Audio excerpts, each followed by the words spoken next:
অনুষ্ঠান আমাদের আরম্ভ হয়ে গিয়েছে। যেহেতু প্রশ্ন উত্তর পর্ব এবং ফিকহি মজলিস, এই জন্য ফিকহের বিষয়টাই প্রশ্ন উত্তরের মাধ্যমে আমাদের সামনে উপস্থাপন করা হবে। শুরুতেই প্রশ্ন নিয়ে আসবে ফরিকে আবু ইউসুফ থেকে। আচ্ছা, ফরিকে আবু ইউসুফ থেকে একজন ছাত্র ভাই তার নির্ধারিত প্রশ্নটা করার জন্য অনুরোধ জানানো হচ্ছে।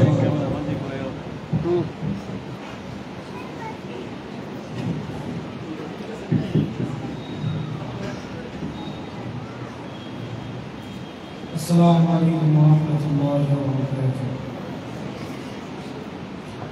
আমার নাম মোহাম্মদ শাহিদুল ইসলাম, ফরিকে আবু ইউসুফ থেকে। ফরিকে মোহাম্মদ রহমতুল্লাহ আলাইহি গ্রুপের ভাইদেরকে প্রশ্ন করতে চাচ্ছি। বিষয় কোরবানির চামড়া সংক্রান্ত। প্রশ্ন নম্বর 3,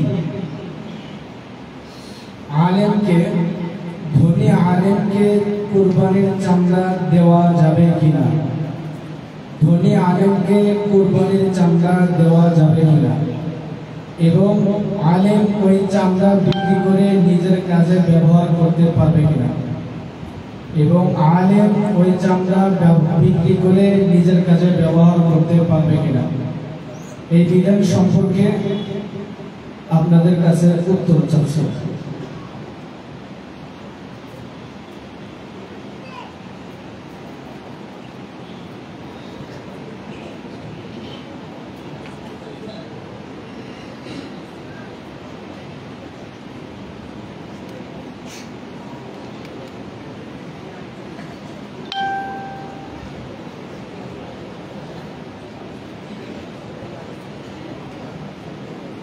আসসালামু আলাইকুম ওয়া রাহমাতুল্লাহি ওয়া বারাকাতুহু। আমি মোহাম্মদ নাজমুল হুদা, ফরিকে ইমাম মুহাম্মদ রহমতুল্লাহি আলাইহির পক্ষ থেকে ইমাম আবু ইউসুফ রহমতুল্লাহি আলাইহির পক্ষ থেকে জবাব দিচ্ছি। আপনি চামড়া সম্পর্কে প্রশ্ন করেছেন। চামড়ার ব্যাপারে নিয়ম হলো, যদি কুরবানি দাতা কুরবানির চামড়া নিজে ব্যবহার করতে চায় তাহলে নিজে ব্যবহার করতে পারবে, আর যদি কোনো ধনী ব্যক্তিকে হাদিয়া স্বরূপ দিতে চায় তাও দিতে পারবে, আর গরিব ব্যক্তিদেরকে যদি দান করতে চায় তাহলে সে দানও করতে পারবে। কিন্তু যদি চামড়া বিক্রয় করে তাহলে বিক্রয় যে পরিমাণ মূল্যের মাধ্যমে বিক্রয় করেছে এই মূল্যটাকে পরিপূর্ণ সৎকার করে দিতে হবে গরিবদের মাঝে। তো আপনি প্রশ্ন করেছেন যে ধনী আলেমকে চামড়া দেওয়া যাবে কিনা। ধনী আলেমকে যদি হাদিয়া স্বরূপ চামড়াটি দেয় তাহলে কুরবানি দাতা দিতে পারে এবং ওই চামড়া বিক্রয় করে, ধনী আলেম চামড়া বিক্রয় করে মূল্য নিজের কাছে ব্যবহার করতে পারবে। আর যদি চামড়া বিক্রয় করে তাহলে গরিবদের মাঝে, কুরবানি দাতা চামড়া যদি বিক্রয় করে তাহলে গরিবদের মাঝে ওই মূল্যটা সৎকার করে দিতে হবে। তবে এই জায়গায় ধনীদেরকে দান করার চাইতে, মানে হাদিয়া দেওয়ার চাইতে গরিবদেরকে দেওয়াই উত্তম। আশা করি আপনি উত্তরটি পেয়েছেন। জি।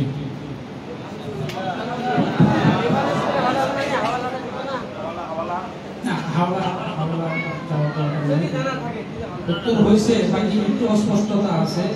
আইনের চামড়া যদি কাউকে দিতে চায় এখানে ধনী গরিবের কোনো বাস বিচার নেই, সবাইকে চামড়া দিতে পারে। তবে চামড়া যদি বিক্রয় করে তাহলে তার মূল্য যেটা আছে সেটা ওয়াজিবুত তাসাদ্দুক, সুতরাং মাসলাকে যাকাত যেগুলো ওগুলোই দিতে হবে, অন্য জায়গায় দেওয়া যাবে না।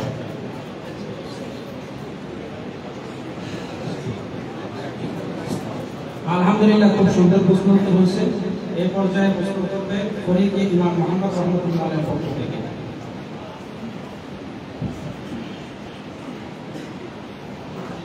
আসসালামু আলাইকুম ওয়া রাহমাতুল্লাহি ওয়া বারাকাতুহু। আমার নাম মোহাম্মদ শাহাদুল হুসাইন। আমি ফরিকে ইমাম মুহাম্মদ রহমতুল্লাহি আলাইহির পক্ষ থেকে ফরিকে ইমাম আবু ইউসুফ রহমতুল্লাহি আলাইহির নিকটে একটি গুরুত্বপূর্ণ প্রশ্ন।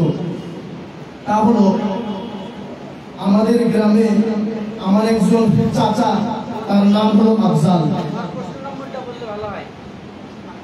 প্রশ্ন নাম্বার 1, আমাদের গ্রামে আমার একজন চাচা, তার নাম আফজাল, এনার একাধিক সন্তান। তিনি তার সন্তানদেরকে তার টাকা পয়সা দিয়ে ব্যবসা বাণিজ্য দিয়ে দিছে আর কি। আবার কিছু সন্তানকে তিনি তার টাকা পয়সা খরচ করে সরকারি চাকরি করে দিচ্ছে। এখন তার তো এটা যৌথ পরিবার, এবং তার সন্তানেরা যে মাসে যে টাকা ইনকাম করে সবগুলো টাকা আমার আফজাল চাচার কাছে দিয়ে পাঠায়, এবং আফজাল চাচা যে পরিমাণ টাকা পরিবারের পক্ষ থেকে খরচ করা দরকার ওই পরিমাণ টাকা খরচ করে। এখন যখন সন্তানেরা তাদের মাসিক ইনকামের টাকা তাদের বাবা আফজাল সাহেবকে দেয়, এই কথাই স্পষ্ট করে না যে আপনি এই টাকার মালিক, এই কথাই স্পষ্ট করে না। আফজাল সাহেবের যখন পারিবারিক যখন যা প্রয়োজন তিনি তা খরচ করেন। এখন এখানে আমার প্রশ্ন হলো, এই টাকার মালিকটাকে, এটা প্রশ্ন, এবং কার উপরে কুরবানি ওয়াজিব হবে। একজন মুফতি সাহেবকে জিজ্ঞাসা করা হলে তিনি উত্তর দেন যে এই টাকার সম্পূর্ণ মালিক হলো আফজাল সাহেব। সুতরাং যদি এই টাকা নেশার পরিমাণ পর্যন্ত পৌঁছে তাহলে তাকে কুরবানি করতে হবে, কুরবানি করা তার উপরে ওয়াজিব। আমাদের গ্রামের মসজিদে ইমাম সাহেবকে জিজ্ঞাসা করা হলে তিনি বলেন যে যদি বাপ আফজাল সাহেব তথা আফজাল সাহেব যদি কুরবানি করে এটা সঠিক হবে না, বরং ওই টাকার মূল মালিক হলো তার সন্তানেরা। এখন আমি আপনাদের নিকটে তথা ইমাম আবু ইউসুফ রহমাতুল্লাহ আলাইহির মানে ফরিকের কাছে কথা জানতে চাই যে মূলত এই টাকার মালিককে আর এই টাকার মালিককে আর কার উপরে নিসাব পরিমাণ সম্পদ হলে কুরবানি ওয়াজিব।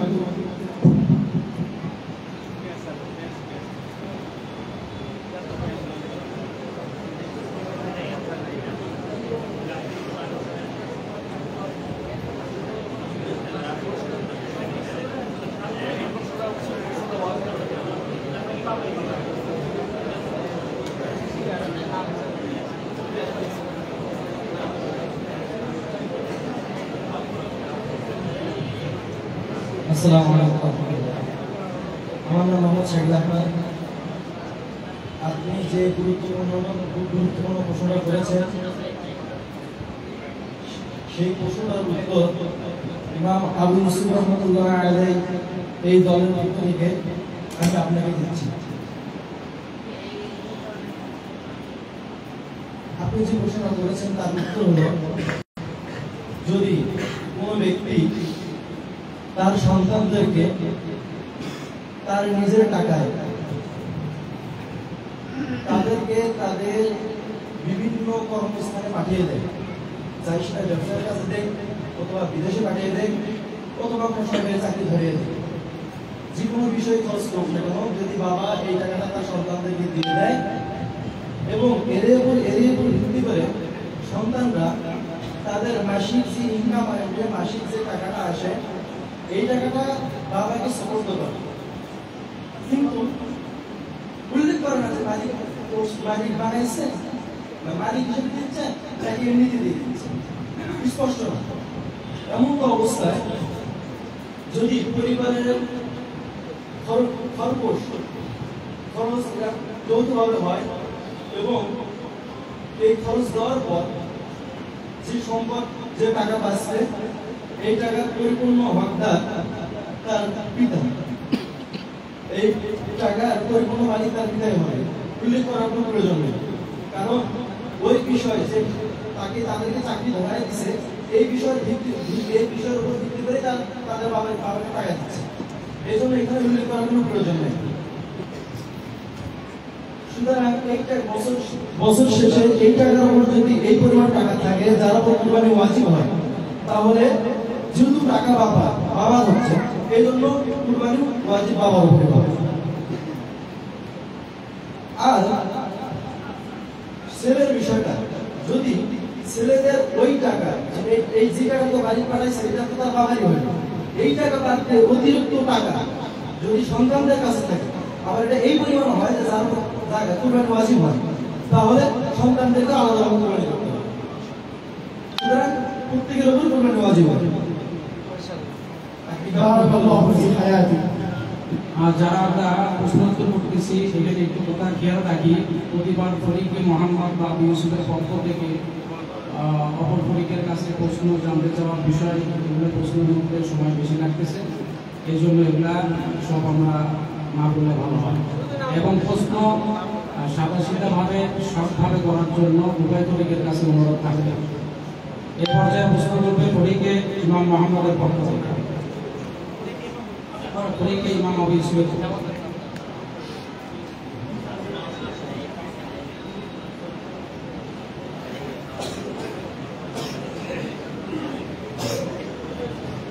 আসসালামু আলাইকুম ওয়া রাহমাতুল্লাহ।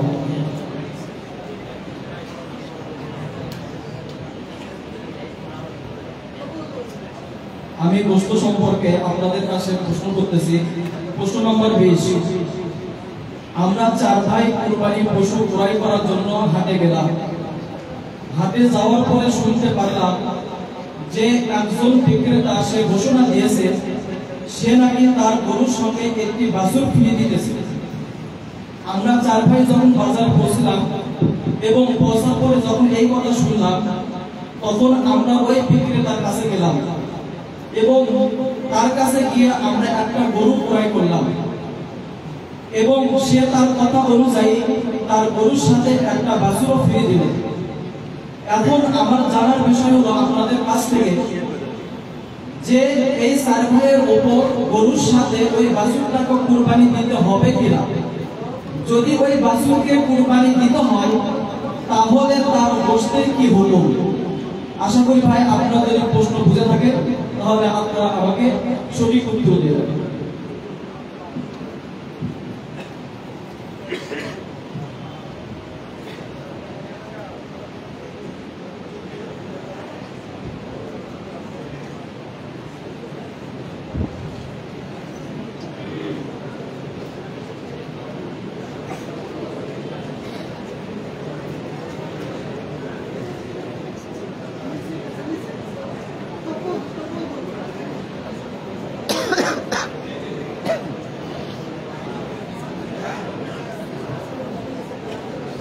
আওয়াজ না হয়, সবাই চুপচাপ থাকার চেষ্টা করুন।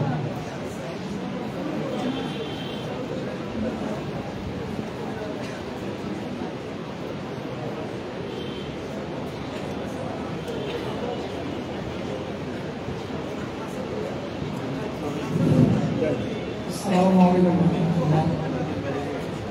ভাইকে যে প্রশ্ন করছেন, প্রশ্নের উত্তর হলো গাভী এবং বাছুর উভয়টাকে কুরবানি দিতে হবে না, বরঞ্চ শুধু গাভীটা কুরবানি দিবে আর বাছুরটাকে জবাই করবে এবং 4 ভাই গোশতটা বন্ধন করে নেবে। আর বাছুরটা যদি কুরবানি জবাই না করে, তাহলে যদি বিক্রি করে, তাহলে বিক্রয়ের যে মূল্যটা হবে মূল্যটা সমান করে তারা বন্ধন করে নেবে। আশা করি আমার উত্তর বুঝে পেয়েছি। আলহামদুলিল্লাহ, আপনার প্রশ্ন উত্তর সঠিক হয়েছে। আসসালামু আলাইকুম। আমার নাম মোহাম্মদ মঞ্জুরুল ইসলাম। এ পর্যায়ে প্রশ্ন করবে ফরিকে ইমাম আবু ইউসুফের পক্ষ থেকে। ফরিকে ইমাম মোহাম্মদের পক্ষ থেকে।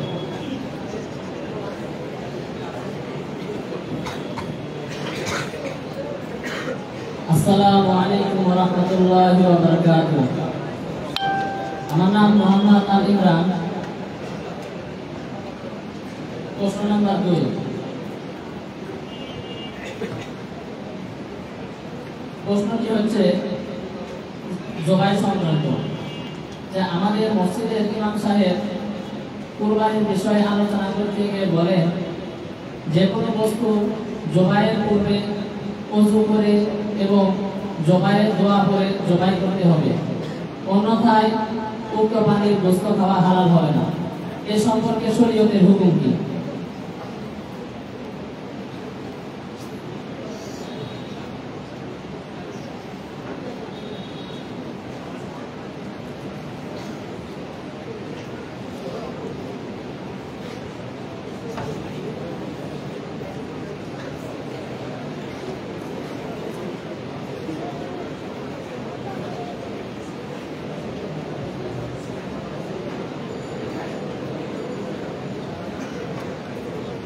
কেউ করছে না গো মা, আপনাকে দেখা যাচ্ছে। হ্যাঁ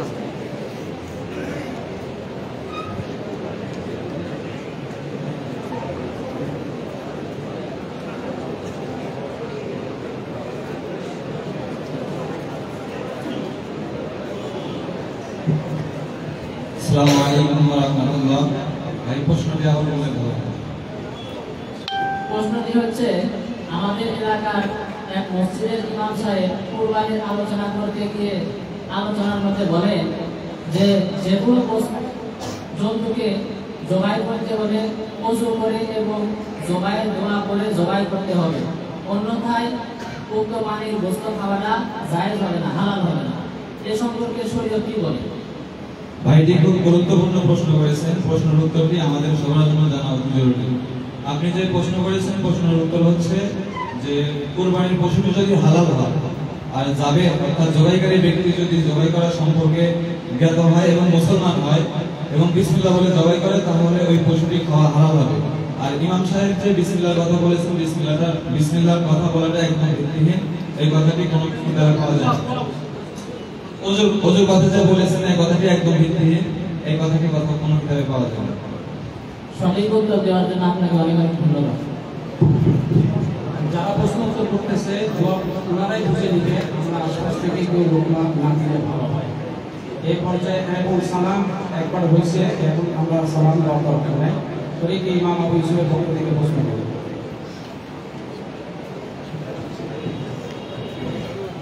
আমি মোহাম্মদ তানভীর শেখ। আর প্রশ্ন হলো, আমার এক বড় ভাই, তার নাম জাফর ইকবাল। এই বড় ভাইয়ের জমি জমা আছে, কিন্তু নেশার পরিমাণ মাল নেই, তার নেশার পরিমাণ টাকা পয়সা নেই, কিছু জমি জমা আছে। এই জমি জমা থেকে যে ফসল উৎপাদন হয়, এই ফসল থেকে তার প্রশ্ন নম্বর 23, এই জাফর ইকবালের যে জমি জমা আছে, এই জমি জমা থেকে যে ফসল উৎপাদন হয়, এই ফসল দিয়ে তার পরিবারের ভরণ পোষণ হয়। অথবা কিছু থাকে যে ফসলগুলো নেশা পরিমাণ মাল পর্যন্ত পৌঁছে না, তবে যদি সে তার জমিগুলো বিক্রি করে, এই জমির টাকা বা জমির মূল্য নেশার পরিমাণ মালের থেকেও বেশি হয়ে যায়।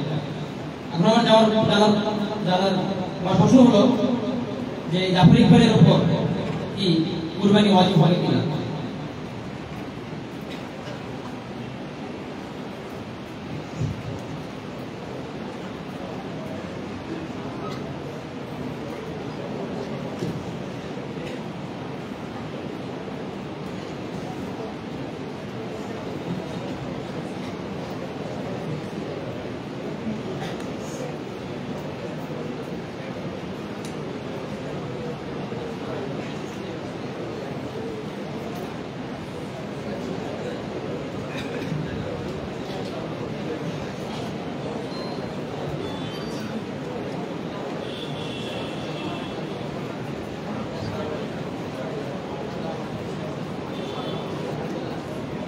ভাই প্রশ্ন আবার বলতে পারবেন? আমার এক বড় ভাই জাফর ইকবাল, তার কাছে নেশার পরিমাণ টাকা নেই, যে নেশা বলে কুরবানি ওয়াজিব হয় এত পরিমাণ তার কাছে টাকা নেই, কিন্তু তার কিছু জমি জমা রয়েছে। জমি জমা থেকে উৎপাদিত ফসল দিয়ে তার ভরণ পোষণ হয়, পরিবারের ভরণ পোষণ হয়। অথবা কিছু বাজে যেগুলো নেশার পরিমাণ পর্যন্ত পৌঁছে না, তবে যদি এই জমিগুলো বিক্রি করে, তাহলে তার যে টাকা আসবে এই টাকাটা নেশার পরিমাণ মালের থেকেও বেশি হয়ে যায়। এমন অবস্থায় জাফর ইকবালের উপর কুরবানি ওয়াজিব হয় না। আলহামদুলিল্লাহ, অনেক সুন্দর একটা প্রশ্ন করেছেন। যদি আবাদকৃত ফসল থেকে পরিবারের প্রয়োজন মেটানোর পূর্বে করে নিসাব পরিমাণ মালের মালিক যদি না হয় তাহলে ওয়াজিব হবে না। চাই জমির মূল্য নিসাব পরিমাণ হোক বা না হোক, এই জন্যই ওই ভাইয়ের উপর কোরবানি ওয়াজিব হবে না। আর প্রশ্ন একবারই হবে, দ্বিতীয়বার প্রশ্ন হবে না। এই জন্য যখন প্রশ্ন করবে যে গরিব থেকে অপর গরিব খুব মনোযোগ সহকারে শুনবা, ওটার পরে আবার জিজ্ঞাসা করবেন না যে আপনার প্রশ্ন কি আবার বলে না, এতে সময় যায়। এই পর্যায়ে প্রশ্ন করবে তরিকে ইমাম মুহাম্মদ রহমতুল্লাহ বলেন।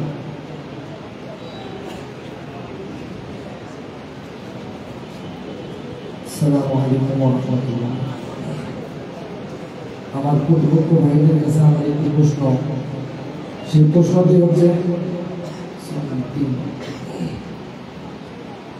হচ্ছে আমার আব্বা আমাকে একটি গরু বর্গা দেয়, এই বর্গাটি আমাদের দিনাজপুরের আঞ্চলিক ভাষায় আদি দেওয়া বলা হয়। যখন আমার আব্বা আমাকে একটি গরু বর্গা দিয়েছে তখন বলেছেন যে এই উক্ত গরু থেকে যখন দুইটি বাছুর হবে, একটি তোমার আর একটি আমার। তো এই ভিত্তিতে যখন আমি একটি বাছুর পেয়েছি, আর এই উক্ত বাছুরটি যখন 2 বছর বয়স হয়েছে, তখন আমি আমার এই বাছুরটিকে কুরবানি দিই। কিন্তু আমার প্রশ্ন হলো, আমি যখন কুরবানি করব ওই সময় আমি বিসমিল্লাহ বলতে ভুলে গেছি, এই অবস্থায় আমার কুরবানির হুকুম কি?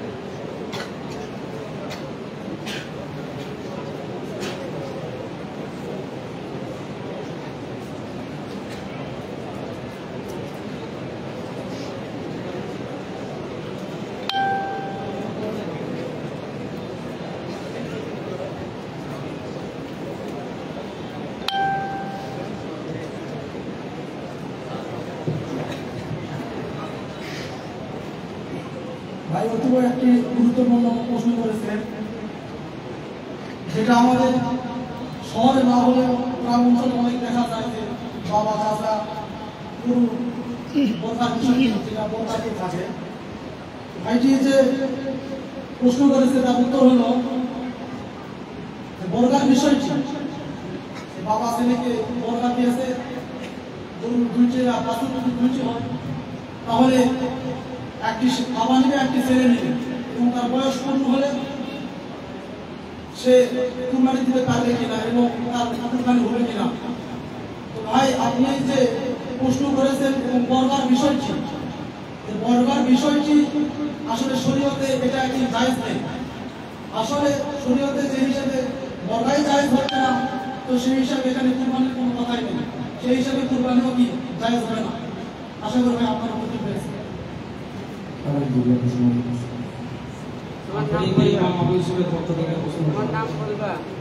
মোহাম্মদ হাসান আলী, জামাতের সাহারা।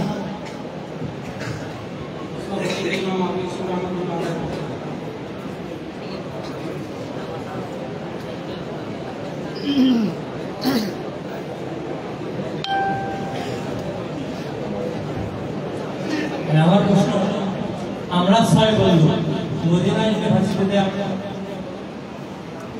14 আমরা 6 বন্ধু মদিনা ইউনিভার্সিটি থেকে পড়ালেখা করে গ্রামে এসেছি। আসার পরে আমরা জানতে পারি যে আমাদের মতো শিক্ষিত আর অর্থ এলাকা আমাদের কেউ নেই, সুতরাং সমস্ত বিষয়ে আমাদের থেকে প্রশ্ন উত্তর নেওয়া হয়। এমন অবস্থায় গ্রামের মধ্যে আমরা উচ্চ স্তরে আমাদের সকল কথা গ্রামবাসীরা মান্য করে। আমরা 6 বন্ধু একদিন পরিকল্পনা করলাম যে যেহেতু যুগ জামানা নতুন, সবকিছু নতুন নতুন হইতেছে, তা আমরা এই বছর একটা নতুন কিছু করব। আমরা সিদ্ধান্ত নিলাম যে এই বছরে আমরা ঈদের নামাজ ঈদগাহ মাঠে না পড়ে কবরস্থানে আদায় করব। সুতরাং আমরা গ্রামবাসীদেরকে ঘোষণা দিয়ে দিলাম এই বছরে ঈদের নামাজ ঈদগাহ মাঠে হবে না, কবরস্থানে হবে। সুতরাং ঈদের দিনে ঈদের নামাজটা আমাদের 6 জনের মধ্যে থেকে একজনের ইমামতিতে সংগঠিত হয় এবং ঈদের নামাজটা আদায় করা হয়। এখন আমার প্রশ্ন হলো যে এই ঈদের নামাজটা সেই হবে কি হবে না, হলে কোন শরতে আর না হলে কোন শরতে।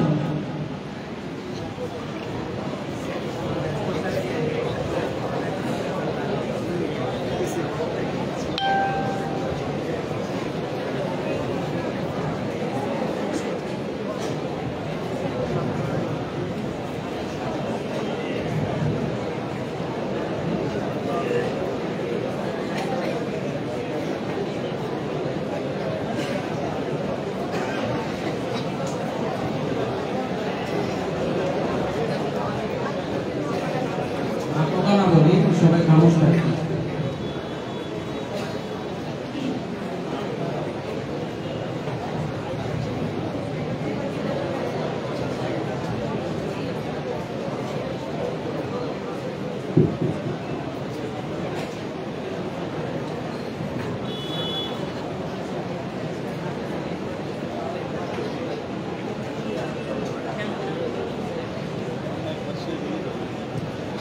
ভাই আমি প্রশ্নের জবাব দেওয়ার আগে একটা কথা বলতে চাই, আপনাদের 6 বন্ধুকে পাবনা দিয়া যাও উচিত।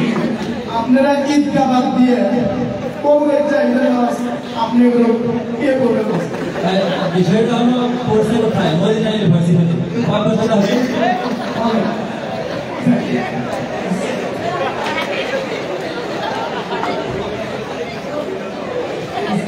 যখন কেউ নিজের ভুল স্বীকার করে তার আর কিছু বলার নেই। আচ্ছা, আপনি যে প্রশ্নটা করছেন যে আপনারা যায়া কোনো কবরস্থানে ঈদগাহ নামাজ আদায় করছেন, এটা জায়েজ হবে কিনা? যদি জায়েজ হয় কোন সুরতে, যদি জায়েজ না হয় কোন সুরতে? আচ্ছা, কোনো অপকৃত কবরস্থানে স্থায়ীভাবে কোনো অপকৃত কবরস্থানে স্থায়ীভাবে কোনো কাজ করা জায়েজ নেই। স্থায়ীভাবে কোনো কাজ করা জায়েজ নেই। এখন আপনারা যেহেতু এখানে অর্থাৎ কবরস্থানে ঈদগাহ নামাজ আদায় করতেছেন, এটা আপনাদের স্থায়ী না, আপনারা এখানে সব সময় আদায় করবেন এমন না। সুতরাং এই দৃষ্টিকোণ থেকে যদি কবর এবং কোনো ফাঁকা জায়গা আপনারা যেখানে নামাজ আদায় করবেন এর মাঝখানে যদি কোনো ধরনের দেয়াল থাকে বা কোনো পার্টিশন থাকে, তাহলে আপনাদের এই ঈদের নামাজ কবরস্থানে পড়া জায়েজ হবে, কোনো সমস্যা নেই। তবে আপনাদের পাশাপাশি যদি ঈদগাহ তৈরি না হয় বা কেউ ঈদগাহ মাঠ দিচ্ছে না, আপনাদের সে বিষয়ে একটু খেয়াল রাখা উচিত, যাতে করে আগামী দিনে আপনারা ঈদগাহে নামাজ পড়তে পারেন। আশা করি আপনি আপনার উত্তর পেয়ে গেছেন। জাওয়াজাকাল্লাহু খাইর। আমিন আল্লাহুম্মা।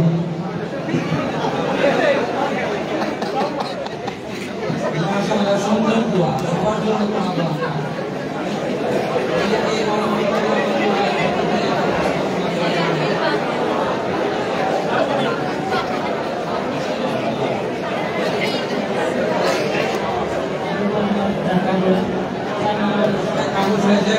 এরকম চুক্তি থাকবে, যেহেতু এটা আমাদের শিক্ষণী একটা প্রশিক্ষণমূলক মজলিস, সাথে কিছু বিনোদন থাকবে, এই জন্য মাঝে মধ্যে এরকম বিনোদনের ব্যবস্থা করা হচ্ছে। 4 নম্বর প্রশ্ন। আমার প্রশ্ন হলো, একজন গরিব ব্যক্তি একটি ছাগলের বাচ্চা লালন পালন করে, বড় হলে সেটিকে সে কুরবানি করার নিয়ত করে, কিন্তু সংসারের সংকটের কারণে সে নিয়ত পরিবর্তন করে সেটা বিক্রি করার চেষ্টা করে।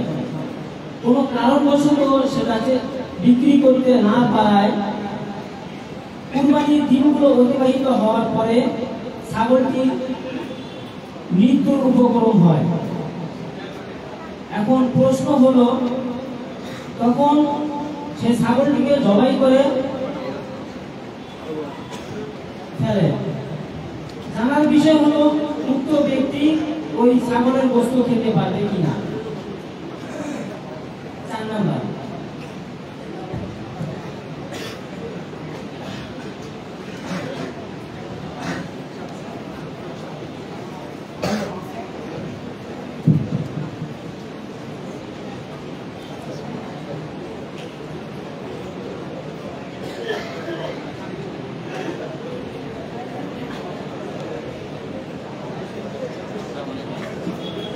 খাওয়া আবার শোনা যায় না লাইভে একটু শোনা চলে ওরা ইয়ে করে দিয়েছে ভাবলাম খালি দেখাই যাচ্ছে আবার শোনা যায় আর একটা কথা হচ্ছে যখন লাইভটা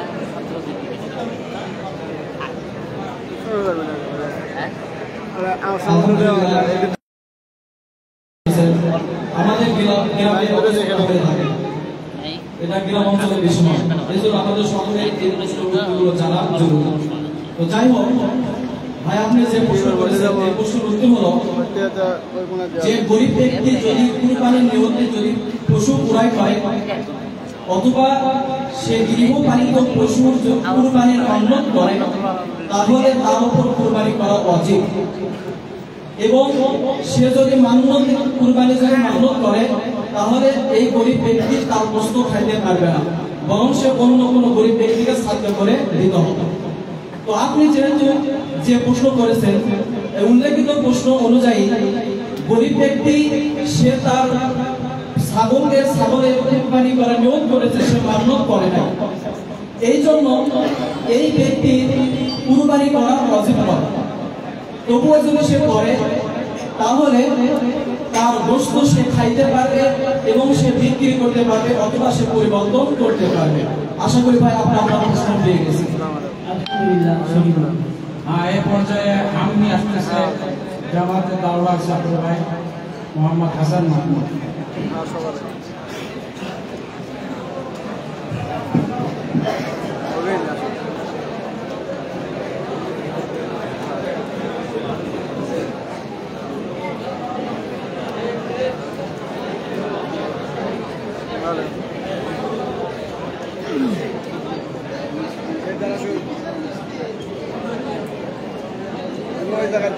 শোনা যাচ্ছে আমি গেলে তারপর দিস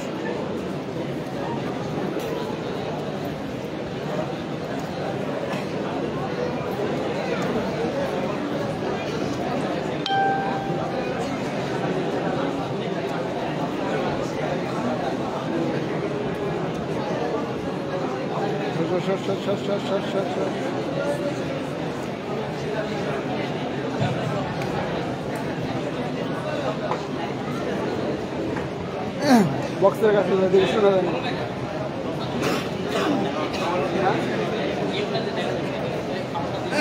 এই জায়গায় বসে এটি বসে এই জায়গাতে এই জায়গায়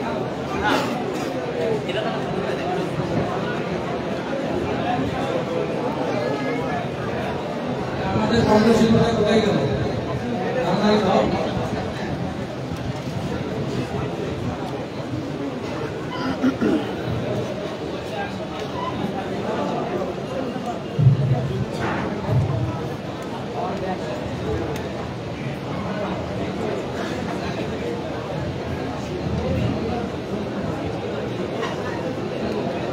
শোনা যায় না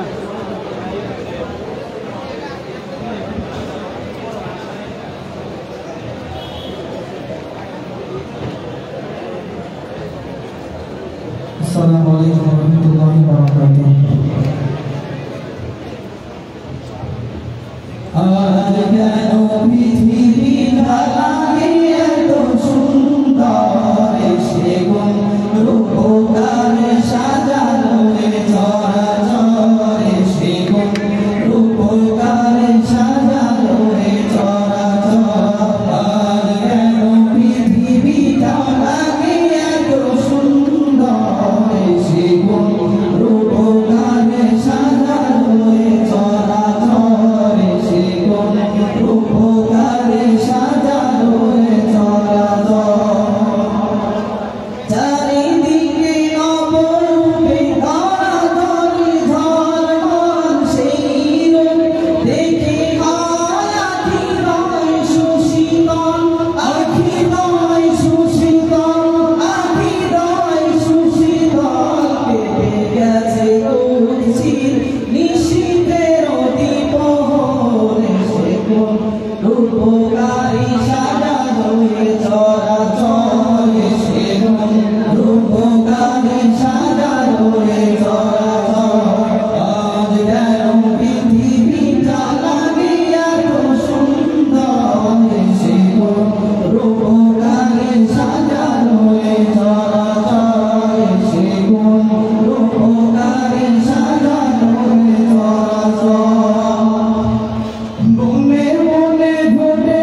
ভাই উর্দু গল্প শোনাবো, যেহেতু 11:30 পর্যন্ত সময়, এখনই ধৈর্য ধরানো চলবে না।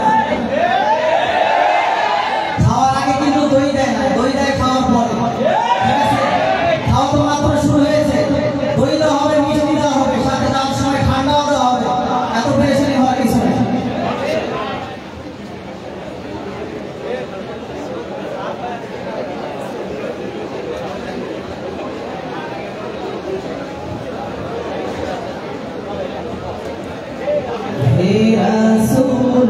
তোমায় ভালোবাসি,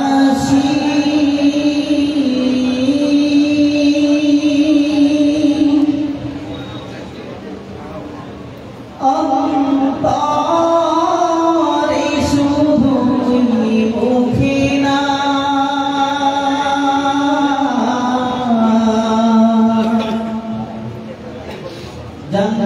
জান্নাতের আশায় নয় হে রাসূল, জাহান্নাম কেউ ডরি না, জান্নাতের আশায় নয় হে রাসূল, জাহান্নাম কেউ ডরি না।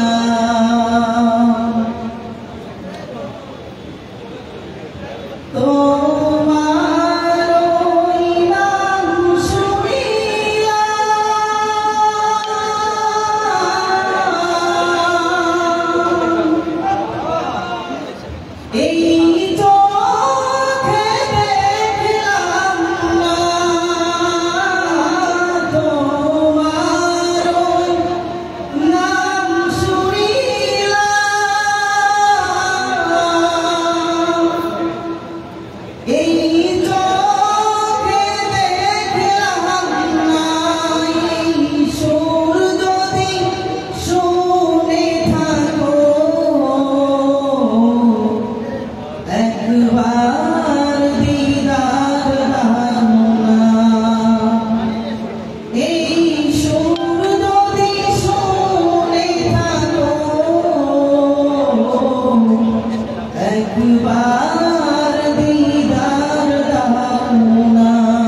আলহামদুলিল্লাহ ভাই অত্যন্ত সুন্দর একটা ইসলামী সঙ্গীত গেয়েছে ভাইয়ের চেহারা খুব সুন্দর কণ্ঠটা খুব সুন্দর দোয়া করবেন ভাইয়ের গৌরব খুব সুন্দর আমার পক্ষ থেকে ভাইয়ের মোটামুটি খুশি আলহামদুলিল্লাহ।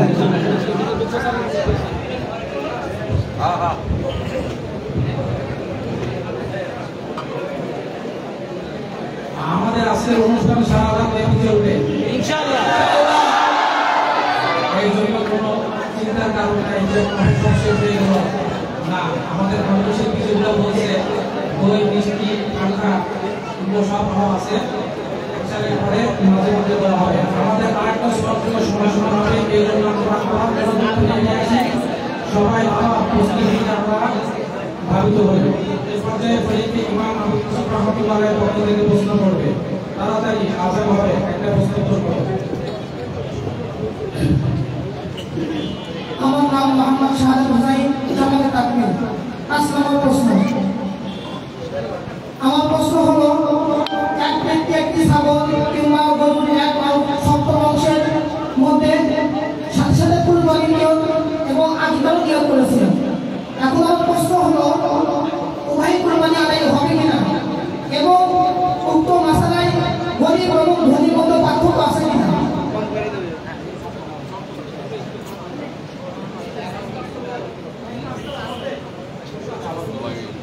আমার প্রশ্ন হলো, এক ব্যক্তি একটি ছাগল কিংবা গরুর এক সপ্তম অংশের মধ্যে কুরবানির সাথে সাথে আকিকার নিয়ত করেছে। এখন আমার প্রশ্ন হলো, তো উভয় কুরবানি আদায় হবে কিনা এবং উক্ত মাসালায় ধনী এবং গরিবের মাঝে কোনো পার্থক্য আছে কিনা?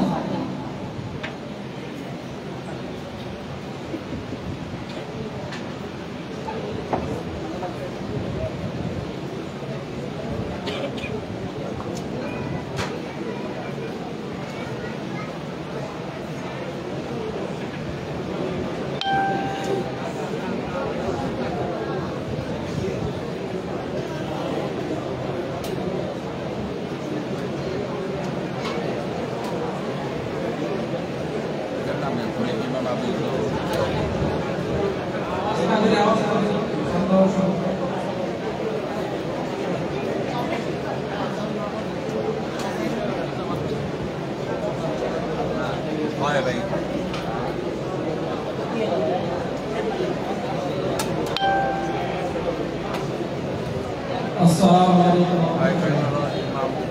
আল্লাহ মাদ্রাসা জামাতের ছাত্র মোহাম্মদ আব্দুর রহমান ভাই, আপনি একটা অত্যন্ত গুরুত্বপূর্ণ প্রশ্ন করেছেন, যুগ উপযোগী একটা প্রশ্ন।